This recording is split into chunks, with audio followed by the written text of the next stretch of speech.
तो मेरे पास यहाँ मेरे सामने इस वक्त 3 इंडिपेंडेंट ख़वातीन बैठी हैं। ओह माय गॉड, एक तरफ है मेरे सुनीता मार्शल, अस्सलाम वालेकुम। वालेकुम अस्सलाम। दूसरी तरफ है मेरे साइमा कुरैशी, अस्सलाम वालेकुम। वालेकुम अस्सलाम। और तीसरी तरफ है मेरे, तीसरी नहीं दूसरी तरफ है शर्मीन अली, अस्सलाम। वालेकुम अस्सलाम। सबसे पहला मेरा सवाल यही है, जैसा कि आज का टॉपिक है कि मैं कहती हूँ कि अपनी बेटियों को गोल रोटियां बाद में पकाना सिखाओ भाई, वो खुद सीख लेंगी यूट्यूब से। उनको इंडिपेंडेंट बनाना सबसे पहले सिखाओ और उनकी गुट्ठी में डाल दो, ब्रेन वॉश कर दो कि भाई तुम्हें पैरों पे खड़े होना है।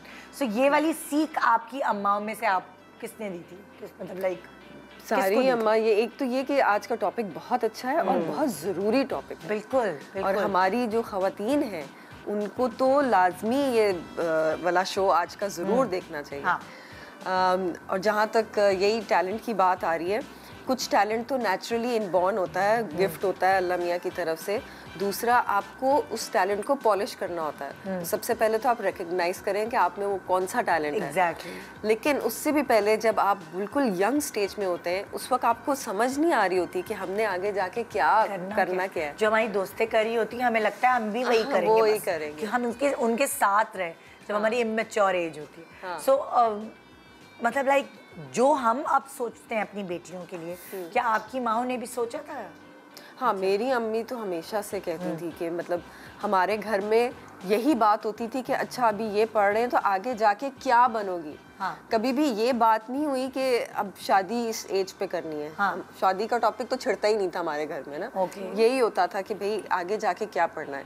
तो मैं और मेरी बहन में सिर्फ 1 साल का डिफरेंस है, तो हम लोग यही बातें करते रहते थे या सोचते रहते थे कि अच्छा अभी हमने ये मैट्रिक ख़त्म होगा, फिर हमने इंटर करना है और उसके बाद फिर हम कौन से फील्ड में जाएंगे। तो ये बचपन से ही आपके जहन में डाल दी जाती है बात। और बाकी जो छोटे मोटे जो घर के चोर्स हैं, ये भी लड़कियों को आने चाहिए। ये भी ज़िंदगी का एक बहुत खूबसूरत हिस्सा है और बहुत अहम हिस्सा है। तुम बताओ साइमा, तुम्हारी तो अम्मी खुद भी इंडिपेंडेंट ही जाहिर है। अम्मी इंडिपेंडेंट थी, लेकिन अम्मी कभी फोर्स नहीं किया अम्मी ने, लेकिन मेरे अब्बू वो चाहते थे कि मेरी बेटी इंडिपेंडेंट हो, क्योंकि मैंने अपने अब्बू से रिक्वेस्ट की हुई थी कि मैं आर्म फोर्सेस में जाऊंगी। अच्छा। तो आर्म फोर्सेस के लिए मेरे वालिद मान गए थे कि भाई, मैंने कहा वो अब्बू को ये था कि भाई एक बेटी है, वो जो चाह रही है वो करेगी। तो अम्मी ने कहा कि नहीं, एक बेटी है, तुम इसे भी आर्म फोर्सेस में डाल दोगे और ये। मैंने कहा नहीं, मैं तो जाऊंगी। तो मेरे तो मैंने बड़ा कुछ सोचा हुआ था, लेकिन ठीक है, Allah is the best of the planner, जो करता है वो बेहतर करता है।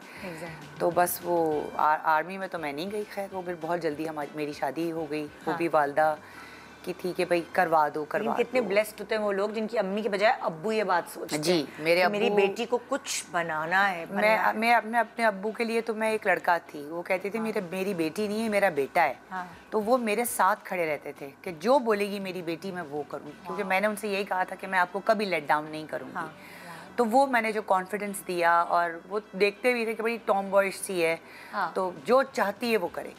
तो वो बस अल्लाह के काम है, लेकिन होता है ना, वो कुछ चीज़ें रह जाती हैं, वो एक खलिश सी रह जाती है कि काश मैं ये बन जाती। तो वही आप वाली बात है जो आज का टॉपिक है, वो बहुत ज़रूरी है।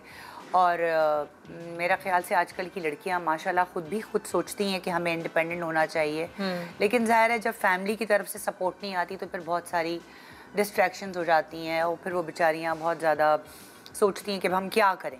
तो मेरा ख्याल से उन फैमिलीज़ को सपोर्ट करना चाहिए अपनी बेटियों को जो कुछ बनना चाहती हैं। बिल्कुल,